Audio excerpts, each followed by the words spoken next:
Less than a year ago, Paramount Global found a new reason to cheer about the midnight hour. In December, the company did something few of its competitors could do. It struck a deal with Google to have 3 different late-night hosts weave a promotional message about the search engine giant into their programs. On the night of December 15th, Stephen Colbert, James Corden and Trevor Noah all nodded to Google during CBS Late Show and Late Late Show and Comedy Central's Daily Show. The ad deal represented a vote of confidence in a sturdy portfolio of late-night programs that spanned broadcast and cable. Now, a good chunk of the talent in that collection is gearing up to move.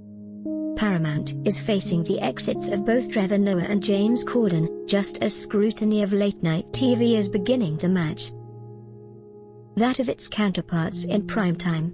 It's no secret that streaming is eroding live viewership of NCIS and Chicago Fire. Now, it is also eking away at the traditional ways in which people watch their favorite 3 hours programs.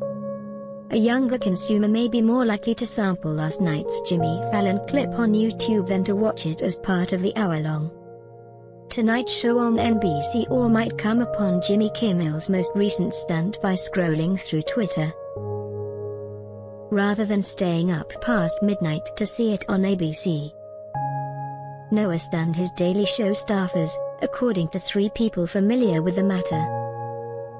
Even executive producer Jen Flans was not prepared when he revealed last week that he intended to leave Comedy Central's signature program in the not-too-distant future.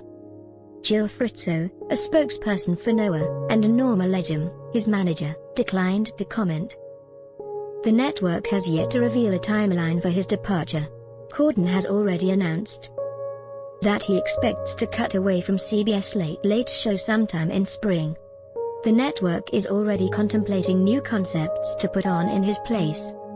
Both CBS and Comedy Central have navigated the drama of late-night succession in the recent past. Corden has made CBS 12:30 a.m. slot a much broader attraction than the one previously minded by the offbeat Craig Ferguson. Comedy Central, meanwhile, has succeeded in making Daily more focused on younger viewers, with Noah and his faux correspondents able to weave diverse perspectives into their take on the news cycle, perhaps more successfully than the show's previous host, the estimable Jon Stewart. The issue: any change to mainstay late-night programs in this era threatens to extinguish a TV viewing habit. When viewers have a dizzying array of new choices, gone are the days when people had to watch an entire hour of TV after the late news to see everything that might happen.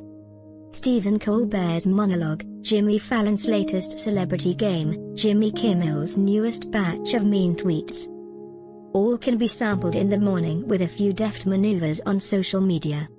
The producers at late-night shows often monitor social traffic to see which bits hit and might be candidates to become shows of their own, and which ones need not surface again. Even so, the business of late-night TV remains an essential part of the modern media mix. The ads cost less than they do in primetime, giving pharmaceutical and tech companies reason to buy commercials that still tend to reach a younger audience for significantly lower costs than they do in Grey's Anatomy or The Voice.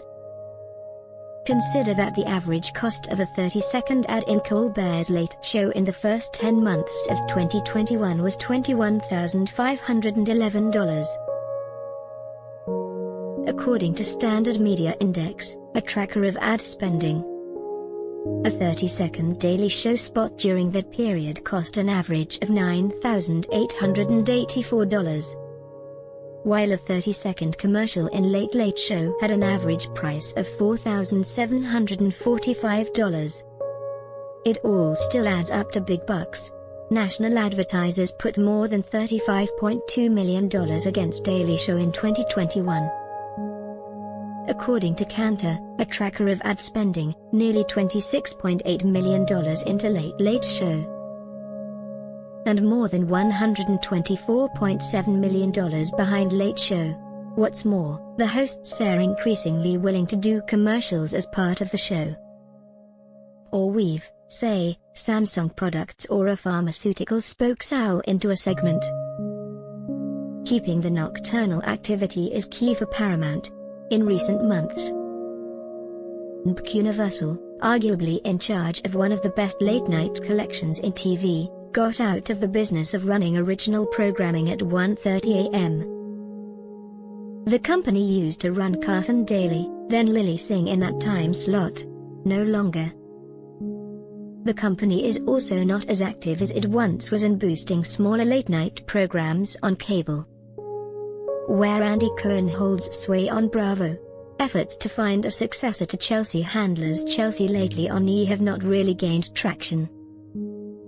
In recent months, NBCU has seemed willing to experiment with the business of late night, at one time proposing to air its Tonight and Late Night on its Peacock streaming service ahead of their runs on linear NBC.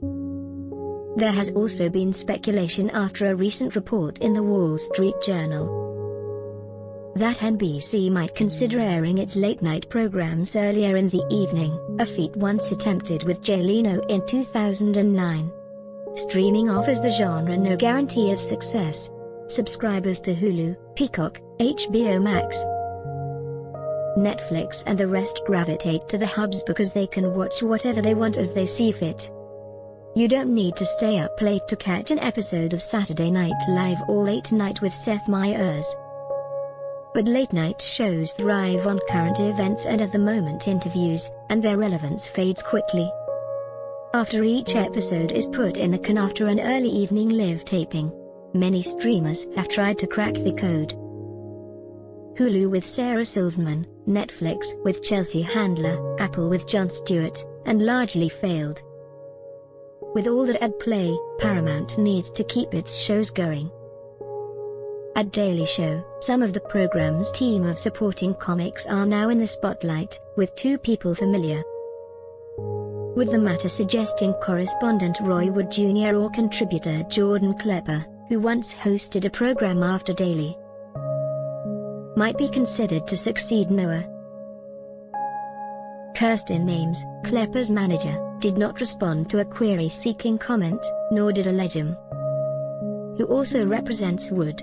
In time, we will turn to the next chapter of The Daily Show, and all our incredible correspondents will be at the top of that list, Comedy Central said in a statement. Until then, we are focused on celebrating Trevor and thanking him for his many contributions. CBS's plans for the late time slot have already started to come into focus. Executives at the network have considered replacing Corden's distinctive program with a multi-host panel. According to people familiar with the matter, a concept that might not be as pricey as one that uses a talented single host and accompanying band. No matter who sits next in those two shows' chairs, one thing is clear. The machinations behind TV programming around midnight are just as complex as those around the